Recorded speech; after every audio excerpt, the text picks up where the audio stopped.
Anna by Hypodroid.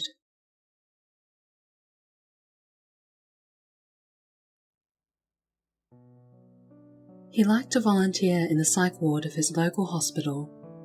His real job was a stockbroker, but the stresses got to him sometimes and he needed an outlet.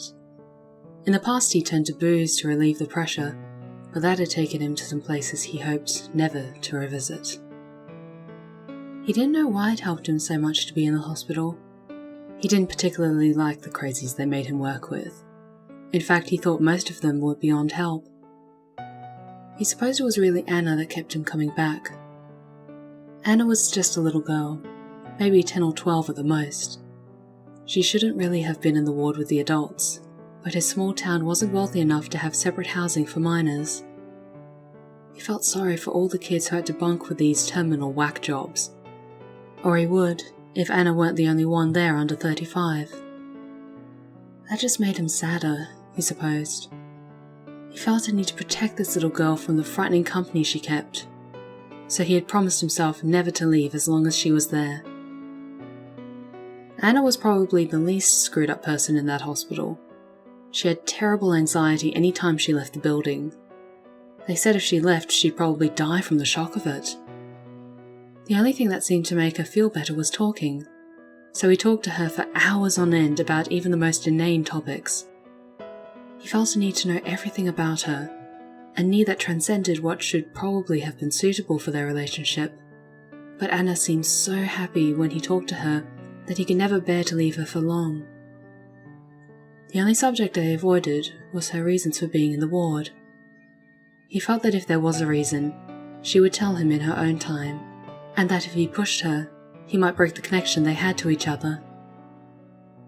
Their bond had been growing stronger every day.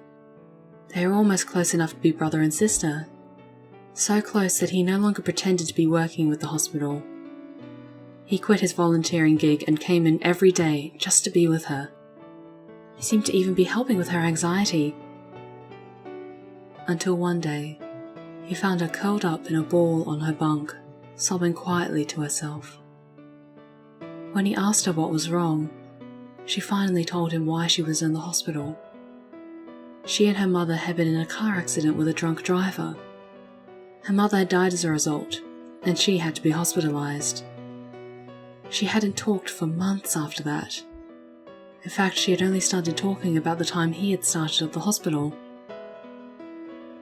Touched by the idea that he might have had some part in Anna's healing, he felt brave enough to ask if they caught the killer.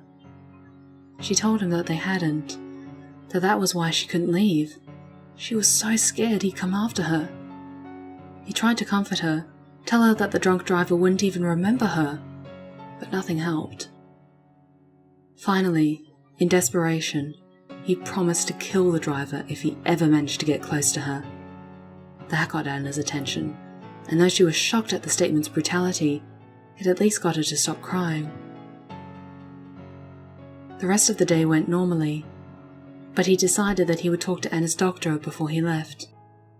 He hadn't talked to the doctor before, but everyone at the ward knew him, so he felt no qualms about introducing himself. When he asked about Anna, the doctor seemed extremely keen to hear what she said. Apparently no one knew why she was in the ward in the first place. They just found her wandering, bloody by the side of the road. Surprised, he told the doctor Anna's story. At the end, the doctor leaned back in his chair and sighed. "Richard, what you're telling me is very serious. There isn't anyone named Anna in this ward. You had a nervous breakdown recently, and have been coming to the hospital for psychiatric sessions. However, you've been getting worse, not better. For the last month you haven't left the ward. Tell me, Richard, do you remember the last time you were at work?" It was a stupid question. Of course No, he'd taken some vacation time off to spend with Anna. How had he forgotten that? But the doctor shook his head. "You were forced to take psychiatric leave. We believe you had some sort of traumatic event, one that triggered your breakdown, and subsequent hallucinations. From what you just told me, I'm inclined to believe you were responsible for an accident while drunk driving. He sat there, frozen in shock. This was impossible. He quit drinking right about when he'd started at the ward. No, he couldn't have. But it was rushing back. The erratic light from the headlights as he swerved. The screech of rubber as he saw them. The one frozen second when he saw a 10-year-old girl screaming from the back seat. When he looked back, the doctor wasn't there. Anna was sitting in the doctor's place, saying nothing, just staring at him. He stared back for a second, and then had to look down. He felt so guilty. So guilty. And he had made a promise. Richard picked up the scissors.